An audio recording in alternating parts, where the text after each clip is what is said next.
I'm here with Greg Moe, who is the record holder at Bonneville Salt Flats. We're going 166 miles an hour on a kingpin. Greg, what have you been up to?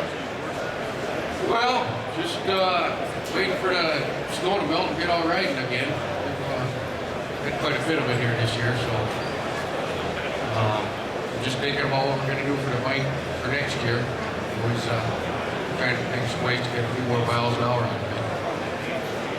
Well, this is one badass looking bike, and you obviously did a lot in preparation for Bonneville. Can you tell us what you've done?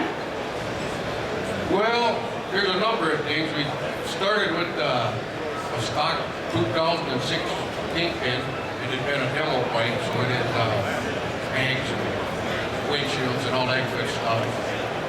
But first thing we did was send the motor to Lloyd's Motor Works. They got that all hot rodded. So it's all pretty much double the horsepower. It's a little over 160 right now. Runs about 7,000 RPM. And then we made some alterations. We took the handlebars off and put the clip-ons on. And, you know, moved the pegs back. Had to do a few safety things to it. Tether switch, safety wire, and things like that. And those are kind of the main big things. There's also a number of little things always going. Well, I'm sure all of us are wondering the same thing. What does it feel like to go 166 miles an hour on salt? Well, it's kind of exciting. You know, we don't have a fairing or anything on this. We're in the wind, so I kind of like going like free falling sideways. I think that's the best way to describe it. Does 160 miles an hour feel different on salt than it would on concrete? Well,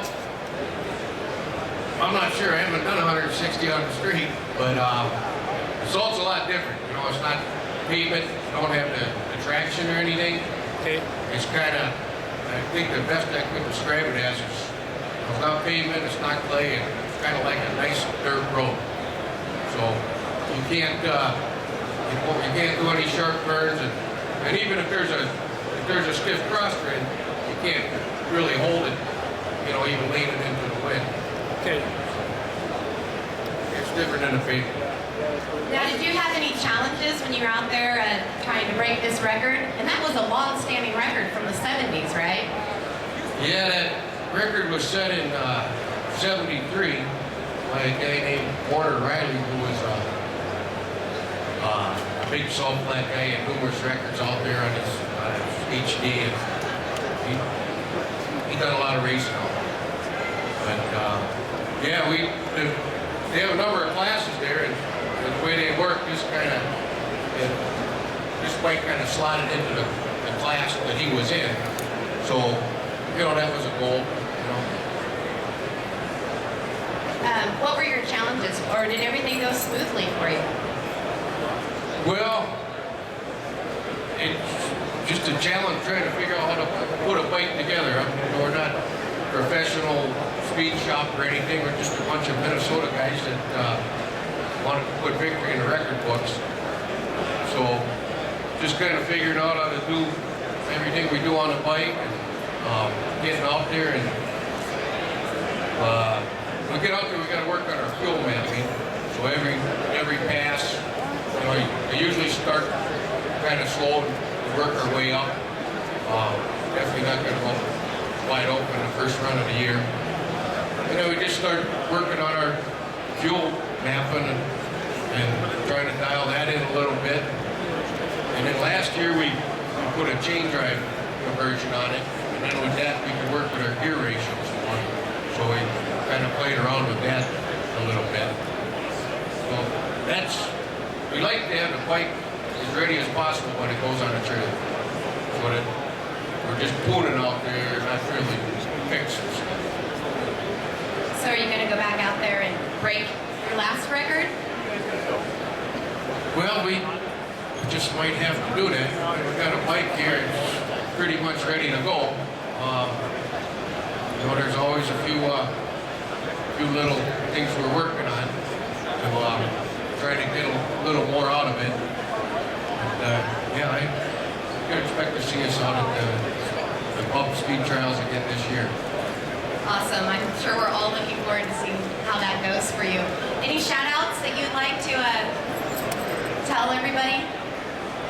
Well, I just got to thank all the guys I ride with that have helped me. You know, it's kind of been a little bit of a project to make this. You know, we can't get parts off the shelf for this.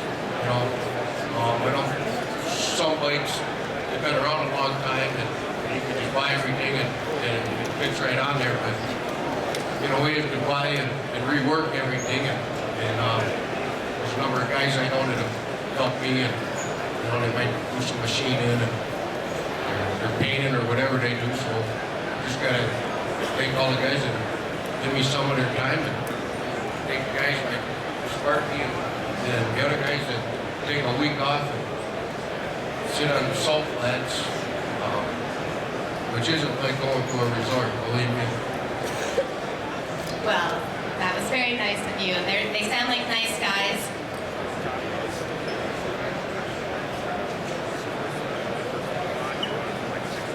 Stay tuned. Stay tuned. Stay tuned. Got a little voice. Hey, I'm just going to help out here. Greg's also a fan of Victory. He drives a lot of Victory production bikes. He doesn't do custom bikes. And when we first rolled out the 98 or 99 V92, I remember he bought from Kent over there in Maple Plain. Remember that? Do you remember the first weekend where you drove that bike? Well, I remember I picked it up on a Tuesday and then I went in Wednesday morning for my 500-mile checkup, which that time was a long ride for me. That was a nice bike. I know you probably were just amazed by the bike and the memory's kind of short, but I remember what Ken told me. He left on a Tuesday, he brought it back on a Wednesday. That's only like 24 hours or 32 hours. He had about 1,400 miles on it. He went to Chicago and back. Is what you did that weekend. Well, I didn't quite get that far, but we rode around quite a bit. At that time, it was a long ride, but since we've been doing lots of touring on the bikes and bought a one Victory and a first Victory up there, which was pretty interesting and entertaining, right? And got a few other bikes in, kind of been all over. Last year, you and I were on a ride put on by a local dealership here in East Sullivan in Watkins. We were both on Visions. And I think last year we put a lot of time on a Vision. We got a lot of customers in the booth that are looking at bikes, Greg. Fortunately, we got a lot of guys that are coming off of maybe another brand and not too sure where they want to buy it. Invest in the big three, right? They haven't been on one. We're trying to talk them into the ride handling part of it. But if you can just talk specifically about the Vision and also the Crossroads and cross country bike that you rode last year. Don't bring up the fact that we were trying to trust the GPS. Remember that in the rain? We got kind of lost, but talk about the Vision cross country. Well, I got a 09 Vision. And that kind of reflects my 01 bike as far as cross country riding. And see, I picked that up in April 09 and went back to Colorado. And 2 months later, a buddy and I went and did 50 passes ride out in Colorado, which is there's all kinds of mountain passes. There's these Colorado Victory riders got this deal, 50 passes you get a free hat, whatever they hand you. So we went and up Minnesota, rode out there, 50 passes, rode up to Pikes Peak, and came back. I think they're gone 8 days, 4,500 miles. And there's all that mission. There's a bunch of sore, my back sore, something. Yeah. So pretty good. There's a long hard ride, a lot of long rides and all that. It's just a smooth bike. It's nice, it's kind of an all-weather bike. You know, you got fully protected from the weather. It's cold, you can keep the seat on it. It's really, really light. I didn't realize it was a nice for to have. So we're going to have Greg here in the booth for, I don't know, an hour maybe, 2 hours of him kind of hang out. So if you want to ask him some one-on-one questions, you absolutely can. He's a pretty down-to-earth guy. You just heard. Listen to some of the stories. Again, we got a $500 coupon for PG&A. If you want to pick one of those up for any of the salespeople in the booth, that's good until February 28th on any new victory.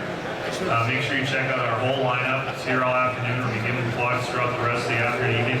Thanks for coming to the IMS show, and I'll pass it back to you. All right, everybody, while you're here, don't forget to check out our core custom program. It's right on the other side of where we are, and register to win an iPhone. And I'm going to keep on talking to Greg over here. Okay.